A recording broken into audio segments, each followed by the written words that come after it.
উজানের পাহাড়ি ঢল ও টানা বৃষ্টিতে হবিগঞ্জ সহ আজমিরীগঞ্জ উপজেলার আশেপাশের এলাকায় বন্যা পরিস্থিতি ভয়াবহ আকার ধারণ করেছে। কুশিয়ারা নদীর পানি বৃদ্ধি হওয়ায় নতুন নতুন এলাকা প্লাবিত হচ্ছে। এতে সুনামগঞ্জ, জগন্নাথপুর, আউশকান্দি আঞ্চলিক মহাসড়ক সহ 10টি পাকা সড়ক বন্যার পানিতে তলিয়ে গেছে। নতুন করে দক্ষিণ কসবা গ্রামের পাকা সড়ক ভেঙে দ্রুতগতিতে বিভিন্ন গ্রামে পানি প্রবেশ করছে। এতে পানিবন্দী হয়ে পড়েছেন অর্ধ লক্ষাধিক মানুষ। নিরুপায় হয়ে অনেকেই ছুটছেন আশ্রয় কেন্দ্রে।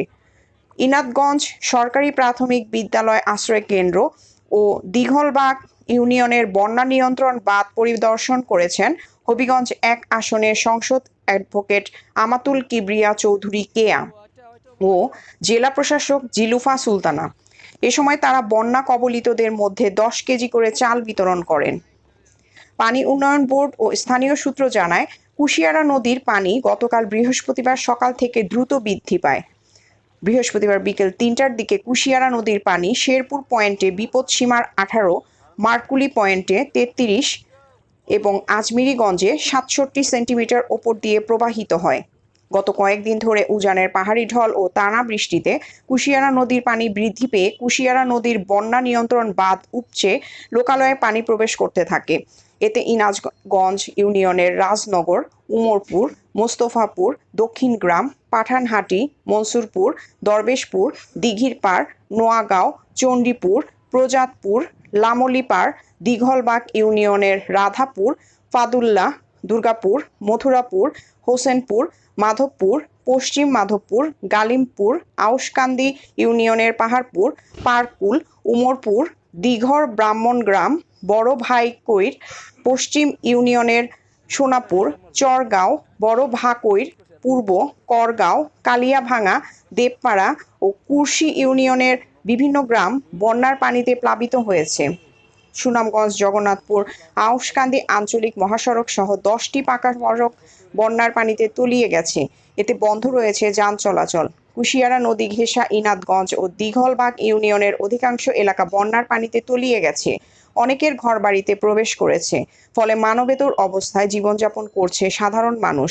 সময়ের সাথে সাথে বন্যা পরিস্থিতি ভয়াবহ রূপ ধারণ করছে।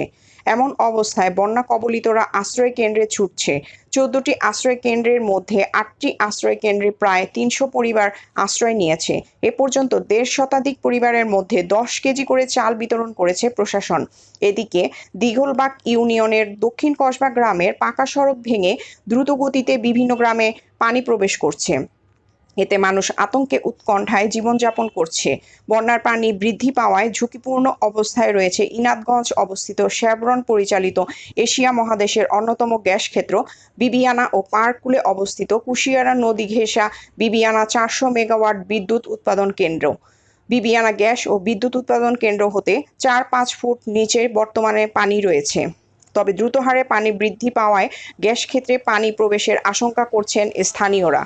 নবীগঞ্জ উপজেলা নির্বাহী কর্মকর্তা অনুপম দাস জানান, বন্যা কবলিত এলাকার লোকজনকে আশ্রয় কেন্দ্রে এসে আশ্রয় নেওয়ার জন্য আহ্বান করা হয়েছে। 14টি সরকারি বন্যা আশ্রয় কেন্দ্র খোলা রয়েছে। এর মধ্যে 8টি আশ্রয় কেন্দ্রে 3 শতাধিক পরিবার আশ্রয় নিয়েছেন। ইতিমধ্যে 1.5 শতাধিক পরিবারকে 10 কেজি করে চাল বিতরণ করা হয়েছে। এছাড়া জেলা প্রশাসন থেকে 500 প্যাকেটের শুকনা খাবার বরাদ্দ হয়েছে। শিগগিরই এসব খাবার বন্যা কবলিতদের মধ্যে বিতরণ করা হবে।